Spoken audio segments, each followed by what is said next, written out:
আসানসোলের পোলো গ্রাউন্ডের হস্তশিল্প মেলায় ভয়াবহ আগুন। দুপুরে 1টা নাগাদ একটি খাবারের দোকানে আগুন লাগে। আগুন দ্রুত ছড়িয়ে পড়ে আশেপাশের দোকানে।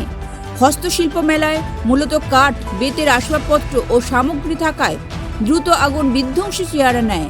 পুড়ে ছাই মেলার অধিকাংশ দোকান। দাউ দাউ করে আগুন জ্বলতে দেখা যায়।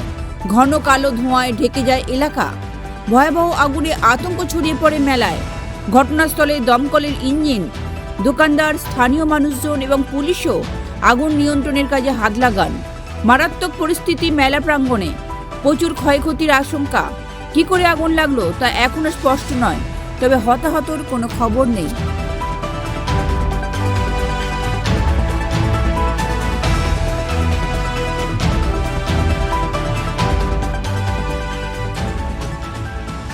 ব্যুরো রিপোর্ট, লটারি সংবাদ।